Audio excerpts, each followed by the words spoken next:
Are your things ready to move, Rosalie? Yes, Miss Wright, almost. Mary? I'm getting them as fast as I can. I'm awfully sorry, Miss Wright. I am too, Rosalie.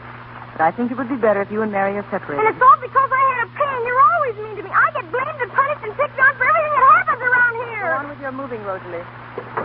Rosalie, what were you and Helen doing outside the door down there? We heard Miss Dobie and Mrs. Mortar having an awful fight. A fight? What were they fighting about? Well, Miss Dobie wants Mortar to go to England. And Mortar got sore at that and said she knew why they wanted to get rid of her. Go on. Why didn't Dobie want to get rid of Mortar? Because Miss Dobie is in love with Dr. Carden. Oh, so that's it. And Mortar knows about it. And then she said an awful lot of funny things about them. And all about how one night Dr. Carden was up in Miss Dobie's room, late or something. Did she say that? Yes, why? I'm going home. Home? You can't do that. Can't I? You just wait and see, and you're coming with me. You got any money? No. Don't lie. You've got $2.45 in your drawer. Get it. Why, no, I won't. Then I'll get it myself. Get away from me. Well, where did you get this bracelet? It's mine. It is not. It's Helen Burton's. Now, will you give me the money? I can give you part of it if you won't. Get it and get your hat and coat. We're going to my grandmother's.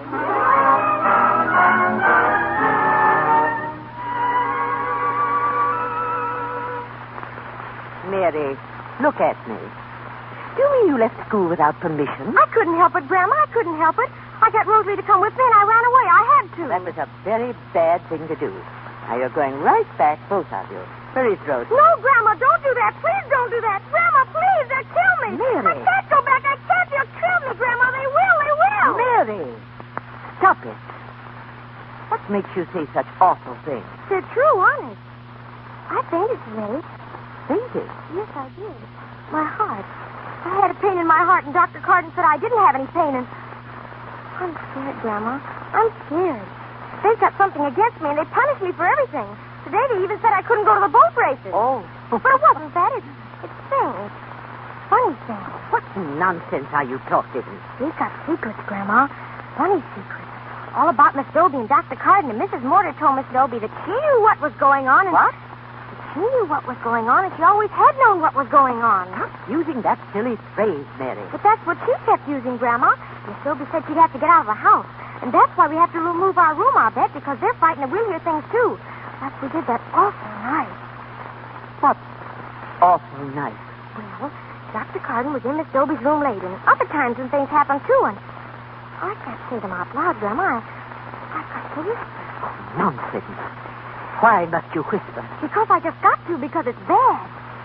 It's late at night, and Miss Dobie's room is right next to ours. And Miss Dobie... Oh. And just about that time... Mary! You know what you're saying? Are you telling me the truth? Honest. And then later on... Oh. Dr. Carden...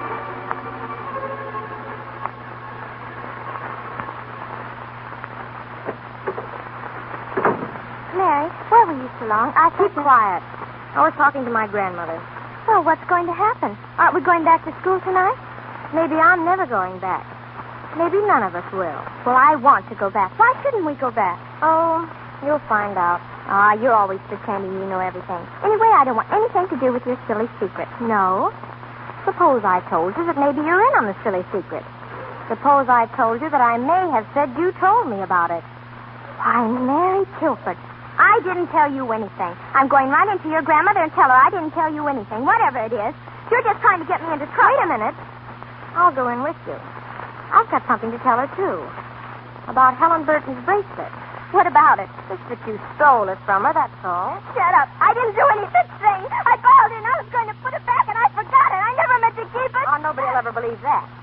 I guess I ought to go and tell Grandma anyway. And she can call the police. No. And you'll spend the rest of your life in one of those solitary prisons, and you'll get older and older, and when you're very old, they'll let you out. Maybe with a sign on your back saying you're a thief. You don't have any place to go, and you'll beg on the street. No, please. Stop falling. You won't just say you won't just, please. Maybe, if you'll take the oath. Say, from now on, I, Rosalie Wells, am the vassal of Mary Tilford, and will do and say whatever she tells me under the solemn oath of a knight. I won't say that. I won't. That's the worst of me. No, Mary, please don't say it. But then you can tell me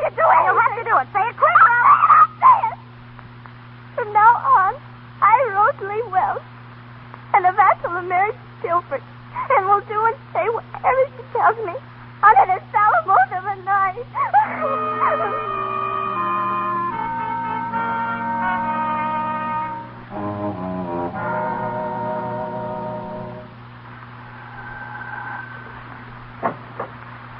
Good afternoon. What is it, please? Miss Wright, Miss Doby, and Dr. Carden. We'd like to see Mrs. Tilford, please. I'm sorry, but Mrs. We want to see her. Who is it, Agatha? If it's anything...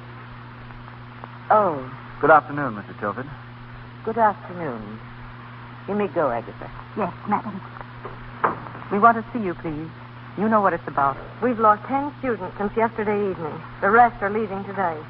You know why, I assume? We heard why. From Mrs. Burton's chauffeur when he came to take Helen home. I don't think you should have come here. I was coming to see you tomorrow to explain my position in all this and to ask you to explain yours. I'm sorry this had to happen. I think we'd better understand each other. There is nothing for us to explain, and I very much dislike your sympathy. So you don't think we should have come? Then what were we expected to do, Tilford? Lie down and grin until you'd finished kicking us around with these lies? No amount of words that we can throw at each other, Dr. Carden, can do any of us any good now. Do any of us any good? Listen, Mrs. Tilford, you're not playing with paper dolls. We're human beings. It's our lives you're fooling with. Our lives. That's serious business for us. Can you understand that? I understand that. And I understand a lot more. You've been playing with a lot of children's lives, and that's why I stopped you. I think I know how you must feel, Miss Wright. You don't know anything about how I feel. You can't know how any of us feel. You get lost trying to fight a lie. Very lost. I did what I had to do. I had to tell those mothers. Whatever went on in your school may possibly be your own business. But it becomes a great deal more than that when children are involved. But it's not true. Not a word of it is true. I'm sorry that I can't believe that. But you can believe this. We happen to be people who've worked hard for what we've got. That school meant things to us. It meant self-respect and bread and butter and honest work. And now it's gone. There must be something we can do to you. Something that will make you feel the way we do tonight. Don't think we'll let you whisper this lie. You made it, and you'll come out with it in a courtroom. Tomorrow, Mrs. Tilford, you will have a slander suit on your hands. That will be very unwise. It was wrong of you to brazen it out here tonight. It would be criminally foolish for you to brazen it out in public. It's already quite public, Mrs. Tilford. Yesterday we had our lives decently to ourselves. Now we've nothing left but the dirt you've made of us. Or the dirt you've made for yourself. Clean your house, Miss Wright, and in time count yourself very lucky. You have understood nothing. Nothing. These are my friends. When we clean house, the three of us will clean it together. Mrs. Tilford, perhaps we should clean your house for you. Where's Mary, Mrs. Tilford? Under no circumstances. I would not allow that. So that's where you really got it. We couldn't believe it. She's a bad girl, your Mary. She always has been. She's hated us for a long time. I won't have any more of this. You've been in my house long enough. Get out. The wicked very young and the wicked very old. Let's go home. Wait.